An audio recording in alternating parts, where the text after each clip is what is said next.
smells good. And now, I think, try the dried thyme. Now, this has a little more flavor than the dried tarragon that you tried, but it still has a different flavor. Okay. Sure looks different.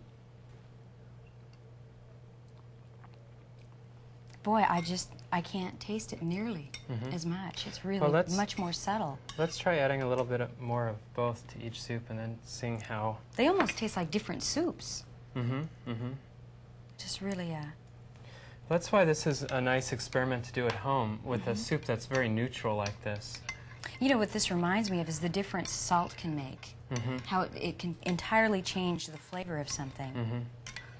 And that's why the fresh herbs are sometimes a nice substitute if you're on a low-salt diet. This is wonderful. I just love the one with the fresh herb in it. And this, so far... It's not quite as special. But no, it's really not. Why don't we try putting some other fresh herbs in the soups, yeah, and we'll see. Very interested to see how so you can taste some other ones. This is freshly chopped sage. Okay. And sage is a very versatile one. All right. And that's one that might dry fairly well too. You get the same sort of flavor. Of course, that's so different. Right, and now that again is it's much subtler than the thyme, but it's strong. It's a strong flavor. I really like it.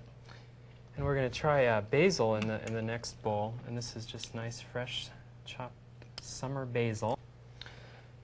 There's no rules as far as what sorts of foods you can put any of these herbs with, but once you get familiar with the flavors, then you can just use your own imagination and what tastes good to you. Okay, and then the tarragon, that has the licoricey flavor when it's fresh. Oh, okay.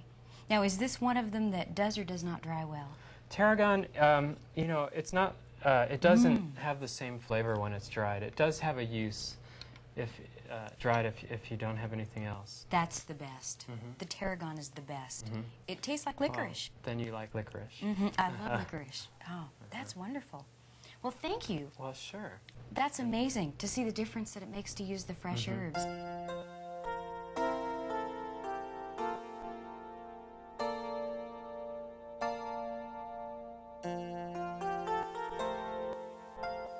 My favorite herb is the garlic chives, or Allium tuberosum, which has a mild garlic flavor, and it has a late blooming white blossom, and which is also edible. And the stem or leaf is a little bit flatter than the normal chives. Now that we have some ideas out of the kitchen, let's talk about how to keep a steady supply of herbs going for your kitchen. You know, gardening is a huge subject, so we've narrowed the focus down to getting you started on just a few basic herbs.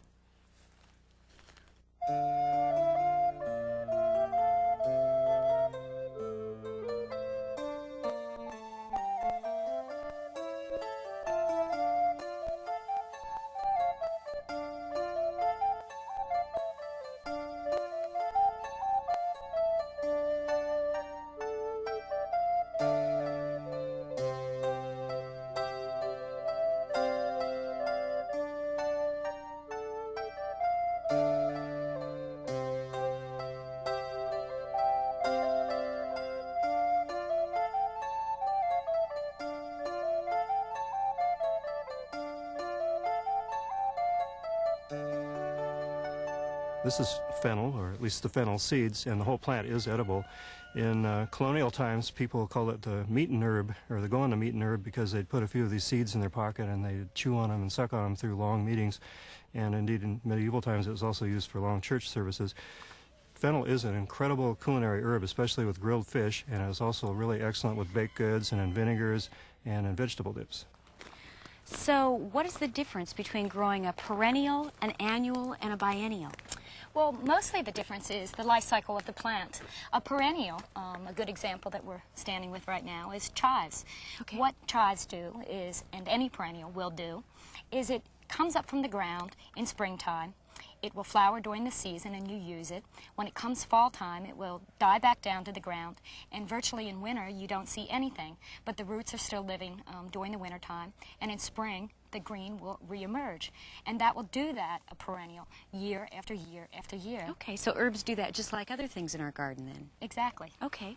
An example of evergreen perennial, which is different than chives, for example, would be thyme and also sage. They are evergreen, meaning that they are green year-round, even in winter. They're not doing as much of their growing at that point in the season. I see. But they still look basically the same in the garden. So we can still use them in the winter? Mm-hmm. Oh, great. Yeah. You won't have as much new growth in wintertime. There is also a difference between something like, well, lavender and the sage and the thyme, which are an evergreen perennial that are hardy. That means they're hardy in your climate, even with the winter cold. Rosemary is also an evergreen perennial, but it is what we call a tender perennial. Oh, I see. It cannot necessarily be outside all winter long, depending on how cold your climate is. Here in the Pacific Northwest, rosemary can be outside sometimes if it's in a very sheltered area, that meaning basically out of winter wind. But we recommend that you grow it in a pot. Then when it gets cold, it can be brought inside, kept still in good light in your house, not watered too much because it is not growing quite the same in winter. But then it will thrive if you bring it out again in spring and summer. I see. So the difference in the way you deal with a tender perennial or a hardy perennial will vary from region to region, it sounds like. Exactly. So if you are in a warmer climate, your rosemary stands a good chance in parts of California of being outside all year long and, you know, growing.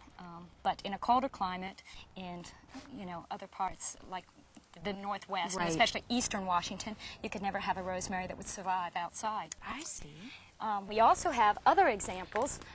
You ask about an annual. An annual is a plant that will only grow 1 year. That is its life cycle. A perfect example of an annual is sweet basil. The life cycle of an annual is a 1-year life cycle. What the plant does is it grows, it will flower, it sets seed, and it dies. That is a 1-year process that the plant goes through. Basil is also an example of something that once it gets cold, it's going to die. But even if it would be brought in, its life cycle is only 1 year. I see. So that's something we need to plant every year. Exactly. Okay. An example of a biennial would be parsley. That means a biennial, that it has a 2-year life cycle. What happens with that is the first year the plant grows green leaves. In fall time, it will die back down to the ground, but will come up the second year. The second year it grows green leaves, it flowers, it sets seeds, and it dies. So a biennial is only 2 years, flowering the second year. A good thing to do with something like parsley is to plant a plant the first year, plant another plant the second year, and then every year you will get it to keep going because so you're the in first rotation. Exactly. Okay, right. Will seed.